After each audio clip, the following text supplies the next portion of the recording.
Shalom, shalom, shalom, haleluya, pujilah Tuhan. Selamat pagi dan selamat hari Minggu. Sungguh Tuhan kita baik dan teramat baik, dan dalam kebaikannya Tuhan sudah membangunkan kita kembali di minggu keempat di bulan ini, tepatnya Minggu 25 Juni tahun 2023. Kita pasti akan diberkati hari ini, amin. Terlebih karena kita akan berjumpa kembali dalam rumah ibadah untuk beribadah dengan sukacita. Karena itu mari kita sama-sama harapkan Tuhan melawat kita dengan hadiratnya yang luar biasa. Percayalah, Tuhan akan melakukan sesuatu yang besar di antara kita.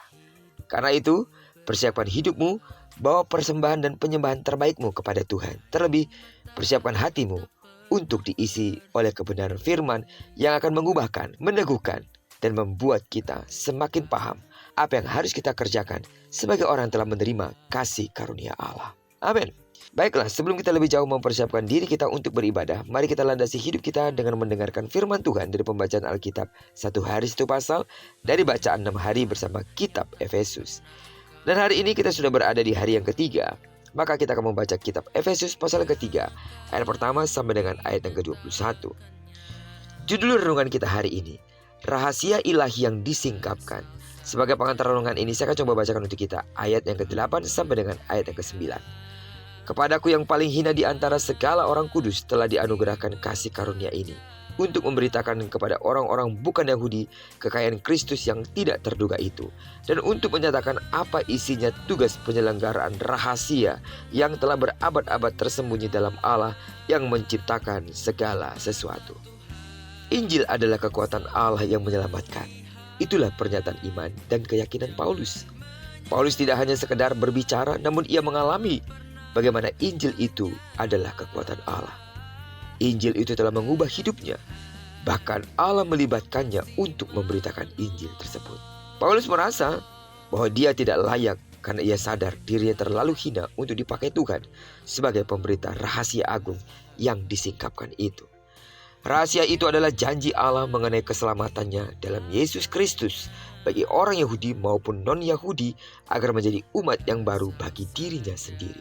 Allah menghendaki rahasia besar yang sudah tersimpan berabad-abad ini diberitakan dan disingkapkan kepada manusia sampai ke ujung bumi. Allah menghendaki semua orang beroleh keberanian dan jalan masuk kepadanya melalui jalan iman.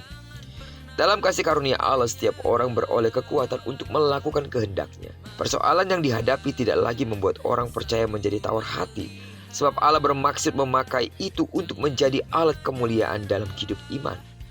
Allah tidak pernah sedikit pun meninggalkan orang percaya. Amin.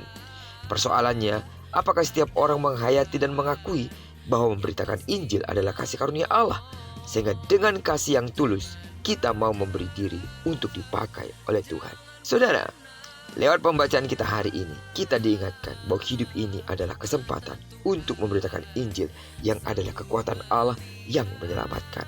Paulus menggunakan waktu yang tersisa dalam hidupnya untuk memberitakan Kristus seluas-luasnya dimanapun dia berada. Ketahuilah banyak tokoh iman lainnya yang memberi diri memberitakan kasih karunia ini. Mereka dipakai luar biasa oleh Tuhan dan diingat oleh gerejanya. Yang jadi pertanyaan dan menjadi perenungan buat kita hari ini, apakah kita melakukan hal yang sama seperti yang dilakukan oleh Rasul Paulus? Mengisi waktu-waktu kita untuk memberitakan firman.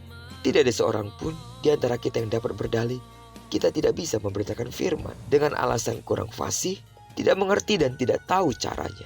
Ada hal yang paling praktis yang dapat memberitakan firman, yaitu hiduplah dengan benar. Lakukanlah segala sesuatu setiap hari sebagai wujud bagaimana kita beriman kepada Kristus. Mengasihi sesama kita, melakukan hal yang benar. Yang menjadi pertanyaan dan perenungan buat kita hari ini, apakah yang kita lakukan untuk mengisi waktu yang tersisa dari hidup kita?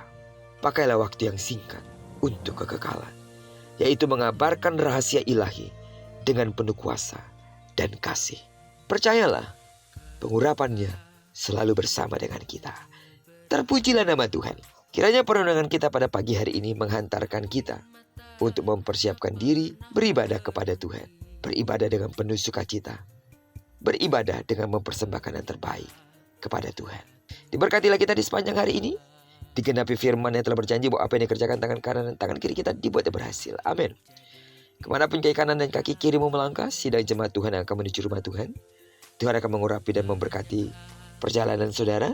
sampai di rumah Tuhan. Dan bagi saudara yang mungkin setelah ibadah akan ada kegiatan-kegiatan lain, mari percayalah Tuhan akan memberkati dimanapun saudara berada. Doaku hari ini bagi seluruh sidang jemaat Tuhan, kasih karunia Allah melimpah dalam hidupmu sementara engkau beribadah hari ini. Bagi sidang jemaat Tuhan yang akan melayani, pengurapannya mengalir atas hidupmu. Doaku sekali lagi, setiap persembahan dan penyembahanmu akan menjadi sebuah dupa yang harum di hadapan Tuhan. Persiapkan dirimu untuk mendengarkan firman Tuhan yang akan mendewasakan dan membuat kita semakin memahami apa yang harus kita kerjakan. Diberkatilah kita bersama dengan orang-orang yang kita kasihi, serta bersama dengan orang-orang yang kita cintai dimanapun mereka berada. Terpujilah nama Tuhan. Shalom. Selamat hari Minggu.